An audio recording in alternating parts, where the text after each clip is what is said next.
할렐루야. 예수님께서 본문 46절로 이렇게 말씀하셨습니다. 나는 빛으로 세상에 왔다.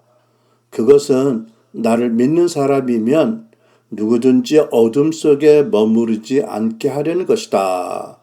라고 말씀하셨지요.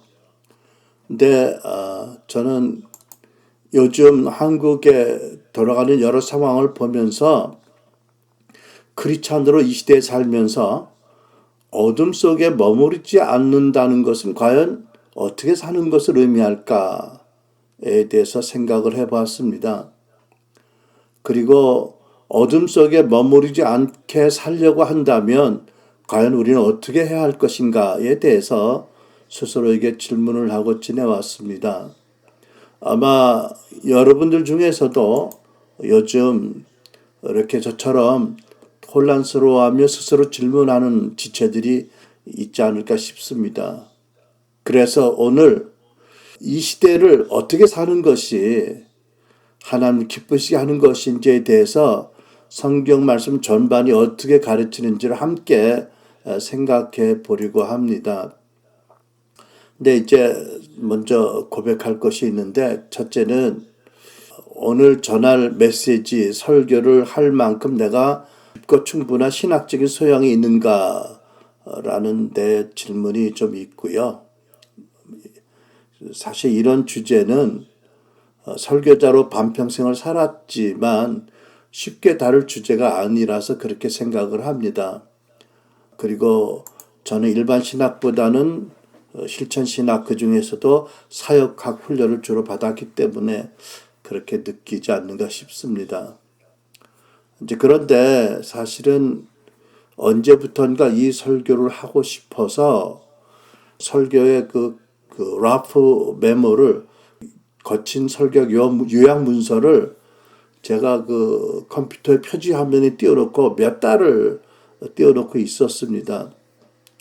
근데 생각해 보니까 아무래도 이 주제에 관해서 내가 원하는 것만큼 깊이 있고 원숙한 설교를 하려고 한다면 계속 지연될 것 같아서 그래서 오늘 해야 되겠다라고 마음을 먹었지요. 둘째는 이제 화요일 날 출발해서 수요일 날 한국에 도착할 텐데, 그러면 한 이제 2달, 한 주간 동안 바로 옆에 사는 큰 딸이 7개월 난 아기와 함께 너무 힘들 것 같아서 가기 전까지 좀 위로도 하고 좀 도와주기 위해서 요즘 매일 출근을 했어요. 그러다 보니까 할아버지 모두에 푹 빠져가지고 정작 이번 주에 내가 설교 차려가 됐는데 설교 준비가 안 되는 거예요. 그래서 어쩔 수 없이 오늘 오후부터 끄집어내서 이거를 좀 설교로 만들었습니다. 그래서 좀 제 스스로 이게 만족할 만한 그런 내용은 아니지만 그래도 이때 하는 것이 맞다는 마음을 주셨다고 믿고 합니다. 오늘 설교 제목은 아까 소개해 준 것처럼 예수님께서 무너뜨리신 그 비전과 전략은 무엇인가 이고요. 설교 주제는 이것입니다. 예수님께서 공생애를 사시는 동안 즈음에서 그 당시 이스라엘 사람들이, 특히 지도자들이 가졌던 그 어떤 비전과 전략과 패러다임들이 있었는데, 그 중에서 예수님이 적극적으로 무너뜨린 것들이 무엇인가를 살펴보고 그 예수님이 하신 그 행하심에 비추어서 오늘날 우리의 상태를, 우리의 처한 환경을, 또 상황을 비추어 보기를 원하는 마음을 갖고 있는 것입니다. 첫째로 성경을 통해서 예수님께서 그 당시 이스라엘 지도자들이 가졌던 어떤 그 패러다임을 적극적으로 무너뜨렸다고 믿게 되었는데, 그 세 가지는 이런 것입니다. 첫째는 율법주의입니다. 다른 말로 바리새주의라고도 표현하지요. 근데 여러분, 이 율법주의에 대해서는 제가 전에도 여러분 설교했고 여러분이 익히 아는 내용이어서 자세히 오늘 설명하지는 않겠습니다. 근데 우리는 공간복음서를 통해서 예수께서 얼마나 바리새인들을 엄격하게 책망하시는지를 잘 알고 있습니다. 하나님이 이와 같이 동일하게 지금도 바리새주의를 미워하시지요.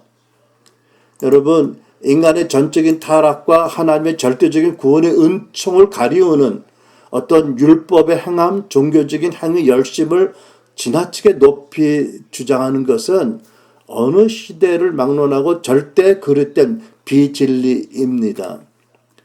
두 번째, 예수님께서 적극적으로 무너뜨린 패러다임의 하나는 유대인 종족주의입니다. 신명기 7장 6절로 9절을 보면 하나님께서 내가 지상 만민 중에서 너희를 나의 백성으로 택하였는데 내가 너희를 기뻐하고 너희를 택한 것은 너희가 다른 민족들보다 수요가 많기 때문이 아니다 라고 명백히 말씀하셨어요. 그러니까 하나님께서 이스라엘을 당신의 선민으로 택하신 이유는 첫째는 그들이 다른 민족보다 훌륭하거나 잘나서 크게 강성해서가 아닌 것입니다. 오히려 그들이 다른 민족들 중에서 가장 적었기 때문입니다. 다만 그들을 사랑하심으로 말미암아, 물론 하나님은 이스라엘만 사랑하신 것이 아니고 하나님은 아담과 하와의 모든 후손들을 다 사랑하시는데 그들을 사랑하심으로 말미암아 그리고 그들의 조상에게 친히 하신 맹세를 지키기 위해서 이스라엘을 택했다라고 설명을 하십니다. 그러니까 이스라엘 민족이 하나님의 선민이라고 주변의 다른 민족들을 업신여기고 자기 스스로를 높이는 것은 이와 같은 그런 신앙적인 종족주의는 하나님께서 결코 허락하실 수 없는 과오이고 범죄였습니다.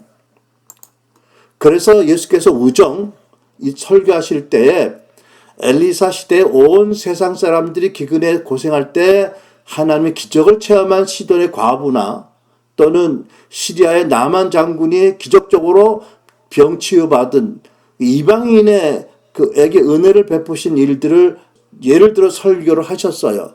그래서 그 말씀을 듣는 이스라엘 백성들이 하고 화가 나서 예수를 배척했는데 여러분, 하나님께서는 이스라엘을 통해서 온 민족에 대한 당신의 사랑과 구원을 전하기 위해서 전략적으로 택하신 것이지 그것을 가지고 종족주의를 만들어서 자기 스스로를 높이는 것은 하나님에 대한 거역이라고 믿습니다. 저는요, 우리 한민족의 조상이 고대 이스라엘의 민족이라고 주장하는 사람들이 있다고 알고 있는데 예수님께서 유대 종족주의를 무너뜨리신 것처럼 그런 주장은 잘못이라고 생각합니다. 하나님을 그릇되게 전해지는 잘못된 어떤 종족주의다. 이것은 파타해야 마땅한 것이다 라고 믿습니다. 세 번째로 폭력주의입니다. 여러분, 예수님 주변에도 이 폭력주의를 추종하는 열심당원이 있다라는 주장이 있습니다. 그죠? 가룟 유다가 그 중에 하나라는 가르침도 있는 줄 압니다. 그 주장이 맞는지 아닌지 정확히 잘 모르겠어요. 그러나 분명한 것은 사도행전을 보니까 사도 바울을 암살하려는 목적을 가지고 금식하며 전략을 짜고 하여튼 악독한 폭력적인 그룹이 있었던 것은 분명합니다. 그러니까 그 시대에 그 폭력주의가 있었고 예수님께서는 이와 같은 어떤 정치적인 종교적인 목적을 위해서 조직적으로 집단적으로 폭력을 행사하는 행위는 매우 미워하셨습니다.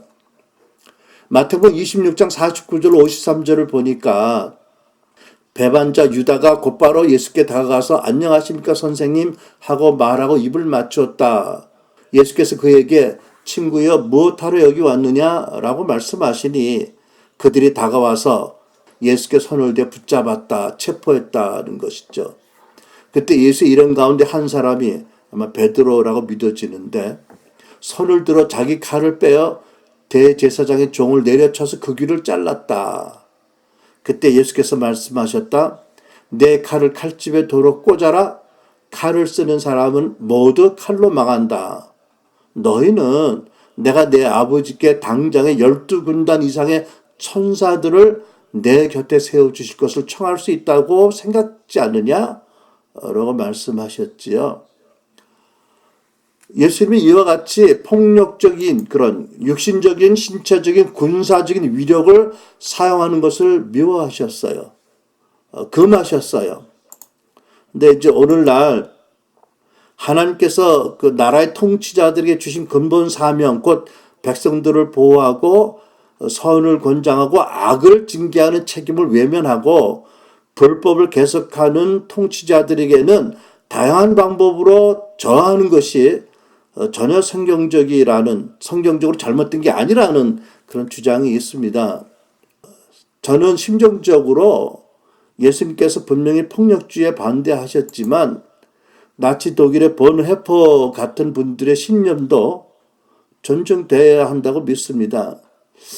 그러면 제가 앞뒤가 안 맞는 말씀을 하는 건가요? 비논리적인가요? 잘 모르겠어요. 그러나 내 양심은 그런 주장도 지지를 하고 있습니다. 이제 크게 두 번째 보면, 첫 번째를 전제로 하고 두 번째를 보면 예수님 당시에 이스라엘 지도자들이 가졌던 나름 하나님 나라를 위한 네 가지 비전과 전략들을 성경에서 볼 수가 있습니다. 그러니까 예수님 공생의 시대를 즈음한 당시 이스라엘 지도자들이 여호와 하나님을 잘 섬기기 위하고 하나님 뜻을 바로 이루기 위해서 가졌던 몇 가지의 비전과 방도와 전략들이 있었다는 거지요. 그것들이 무엇이었을까요? 첫 번째, 현실 세상 안에서 하나님의 뜻을 이루기 위한 실제적인 방안으로 사두개인들이 또 헤롯 당원이 가졌던 방안과 전략이 있었습니다. 그러니까 그들은 이렇게 스스로에게 질문한 거예요. 로마 제국이 세계를 지배하는 현실 속에 살아가는 우리가 할 수 있는 일이 과연 무엇이 있을까? 우리가 처한 현실과 지배 권력 구조 안에서 우리가 시도할 수 있는 최선의 일은 과연 무엇일까를 물어봤던 거지요. 사두개인들은 내세를 믿지 않았고요. 그들 중에는 로마가 지배하는 그 각 지역 정부에서 여러 가지 공무와 또 직임을 받아서 로마의 통치에 협조하고 순응했던 사람들이 많이 있었다라고 전해지고 있습니다. 두 번째, 하나님 나라를 위한 그 시대 사람들이 가졌던 비전과 전략들. 두 번째는 현 세상에서 하나님 나라를 세우기 위한 급진적인 방안을 추구한 사람들이 있었습니다. 그들이 누구냐면 열심당원들이었습니다. 지배국가인 로마의 폭력과 포악한 그런 통치, 군사력에 대응하기 위해서 게리라전을 펼치고 폭력으로 또는 군사력을 갖춰서 독립을 쟁취하자라고 주장하는 이들이 있었습니다. 여러분 유명한 그 마사다 전투를 이끈 세력이 바로 폭력을 주장한 정당한 열심당원들이었죠. 주후 73년 1차 유대 로마 전쟁 당시에 끝까지 항거하던 유대 저항군들이 로마 군대의 압도적인 공격으로 패배가 임박하자 전원이 자살한 그 사건, 전투의 주인공이 열심당원들이었습니다. 그 마사다 요새는 유네스코 지정 세계 문화유산 중에 하나가 되었고 관광객들이 많이 찾는 유명한 관광지가 되었다고 합니다. 근데 실상은 하나님 나라를 세우기 위한 급진적인 방안을 추구하던 열심당원들이 집단 자살한 그런 현장인 거지요. 세 번째 방안입니다. 현 세상에서 하나님 나라를 세우기 위한 배타적인 방안을 추구한 그룹이 있었습니다. 바로 SNF파들이 택한 거지요. 그들은 세상 문화의 오염으로부터 스스로를 지키기 위해서 광야 먼 외진 곳으로 가서 거기서 하나님 나라를 새로운 형태로 아주 거룩한 형태로 세우려고 했습니다. 1947년 한 그 베두인 목자가 사해 근처의 그 동굴 안에서 우연히 발견한 사해 사본이 바로 이 SNA 일파가 감추었던 성경의 사본이었던 거지요. 계속 발굴해서 모두 11개 동굴에서 100여 개 이상의 문서와 문서 파편들이 발견됐다고 합니다. 이제 그러한 문서들로 인해서 우리는 그 참 귀한 사해 사본을 비롯해서 그 밖에 그 당시 SNF파들이 가졌던 그 가치가 무엇이고 그들의 신앙적인 특징이 무엇인지를 알 수 있는 자료들이 많이 발굴되었다라고 전해지고 있지요. 네 번째입니다. 현 세상에서 하나님 나라를 세우기 위한 이상적인 방도를 추구한 그룹이 있는데 바로 바리새인들이었습니다. 바리새인들은 비록 우리가 이 세상 안에서 살지만 가능한 한 세상 문화를 멀리하자, 그리고 하나님 나라를 그들의 공동체 안에서 세우려고 했습니다. 그러기 위해서 어떻게 하는 것이 하나님을 섬기는 가장 좋은 방도인가를 찾아내고 많은 사람들에게 자기들이 주장하는 것을 믿고 따르게 함으로써 하나님 나라를 세우고 확장하자는 전략이었죠.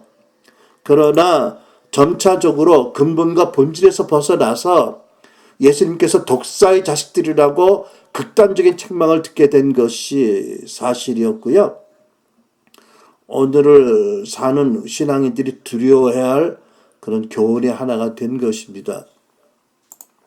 자, 그렇다면 이제 첫 번째, 두 번째 단계로 세 번째, 오늘날도 적잖은 교회들과 신앙 공동체들 지도자들이 예수님 당시에 가졌던 이스라엘 지도자들이 가졌던 거의 동일한 비전과 전략을 택하고 있다라는 사실입니다. 첫 번째, 현실 안에서 하나님의 나라를 살아가기 위한 실현적인, 현실적인, 실제적인 방안을 추구하는 그룹이 있습니다. 다시 얘기하지만 사두개인이나 헤롯 당원들은 로마의 석국이라는 현실 안에서 어떻게 하나님을 섬기고 어떻게 하나님 뜻을 이루기 위해서 현실적으로 할 수 있는 게 무엇인가를 모색하고 그렇게 살면서 가르쳤잖아요. 이같이 오늘날 그 교회 어떤 지도자들은 이 시대를 살아가는 성도들이 다 바쁘고 힘들고 복잡한 인생을 살 수밖에 없겠다라는 현실을 인정을 합니다. 이제 그렇게 해서 어떻게 하면 성도들에게 최소한의 부담을 주면서도 하나님을 섬기도록 이끌어갈 방안이 있는가를 모색하지요. 그래서 결과적으로 멤버들에게 요구하는 기준을 많이 낮추어서 모임에 참석하는 것을 낮춰서 요구하는 그룹이 있습니다. 그런데 저는 솔직히 때로 우리 교회가, 순환을 교회가 본래적인 목적과 의도와 전략에서 벗어나서 점점 우리 교회 성도들에게 최소한의 부담을 주는 신앙생활을 하도록 이끌어가는 게 아닌가라는 그 의심, 자책, 두려움이 있어요. 여러분들 어떻게 생각할지 모르는데 저에게는 사실이 이런 게 있습니다. 두 번째, 오늘날 일부 교회와 신앙 공동체 지도자들이 이제 가진 비전과 전략. 두 번째는 현 세상 안에서 하나님 나라를 세우기 위한 급진적인 방안을 추구하는 그룹입니다. 그러니까 예수님 시대에 유대 열심당원과 접근 방법과 맥락을 같이 하는 방안이 있지요. 그러니까 유대 열심당원들은 폭력을 불사했어요. 그래서 폭력과 군사력을 갖추어서 로마를 괴롭혀서 로마가 물러가거나 결국 유대 독립을 추구하는 자들이었습니다. 근데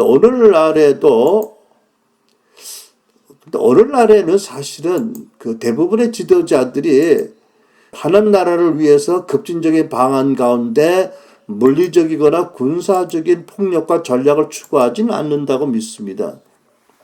일부 극단적인 그룹이 있는지 모르겠는데, 이제 그 대신에 오늘날에는 우리가 잘 아는 것처럼 이 세상의 변혁을 위해서 성도들로 하여금 사회 7대 영역의 지도력을 쟁취하게 하고 그들이 각자 파송받은 그 영역에서 영적인 지도력을 발휘해서 궁극적으로 그 영역을 변화시키고 전국적으로 민족과 나라도 세상을 변화를 추구하는 이런 운동이 있지요.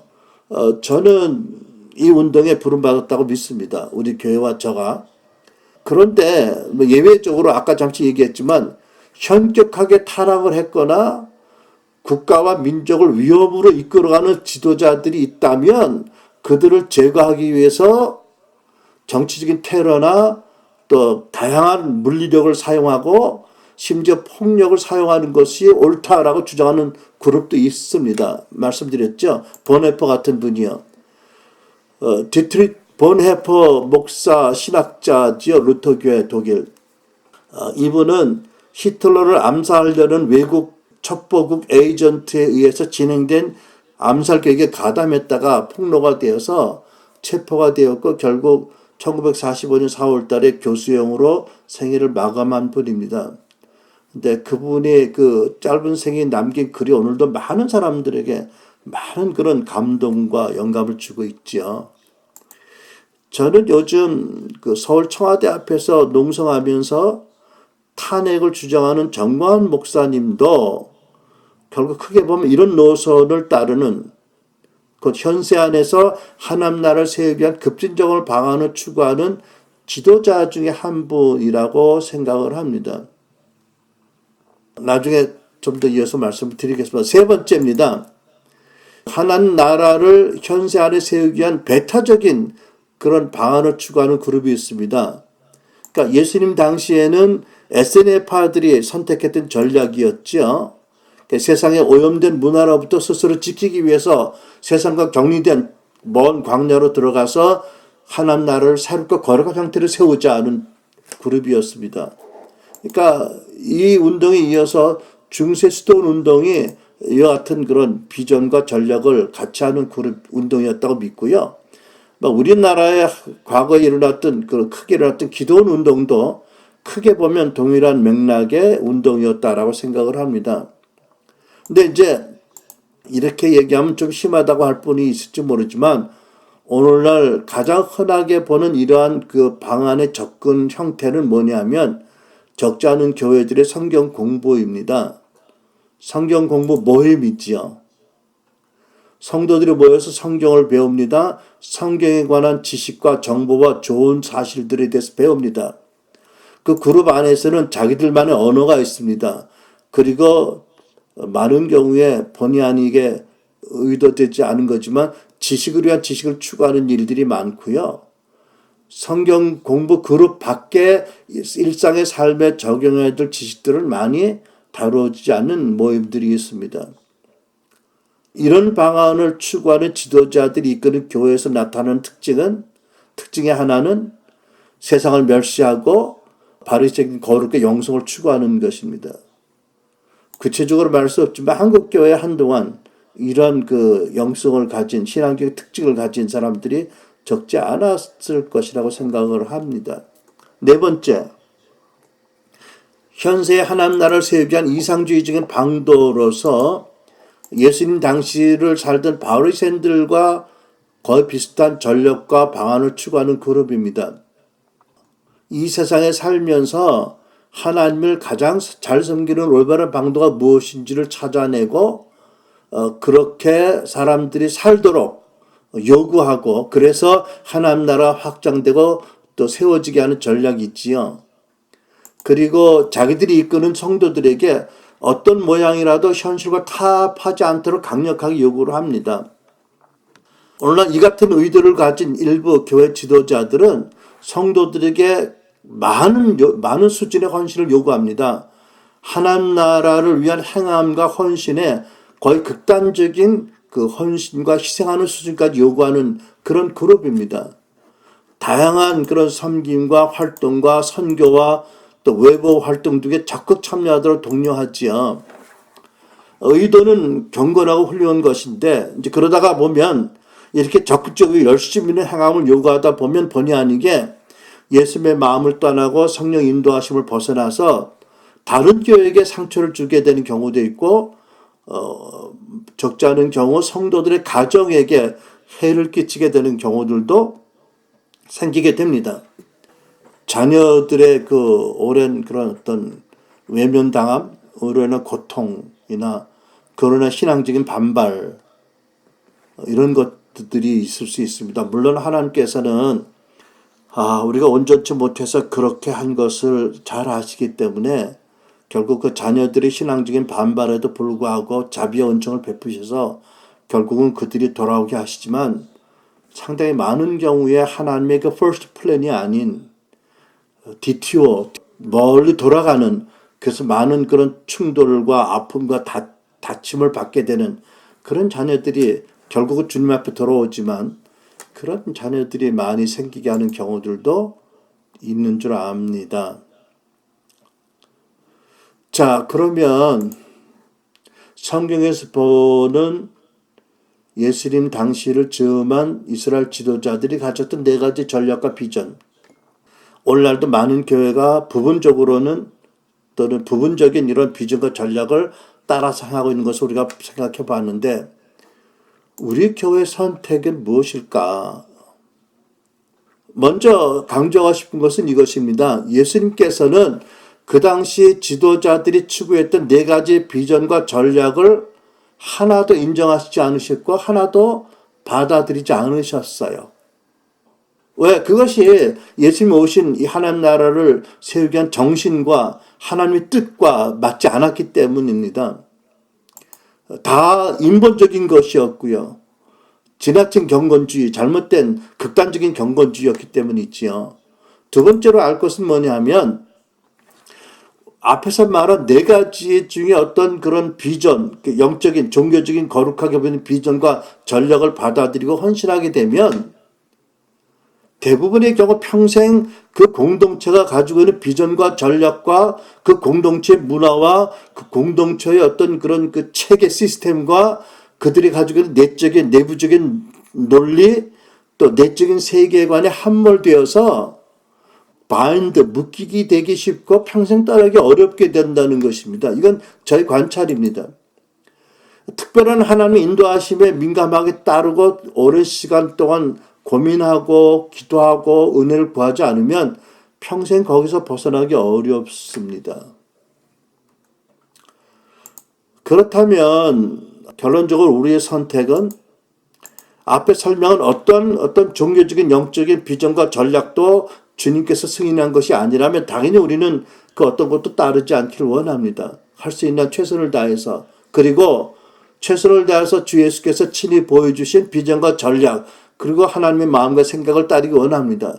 예수께서 오늘 본문에 말씀하셨죠. 내가 하는 말이 내가 하는 것이 아니라 아버지께서 전할 말씀을 주셨다고요.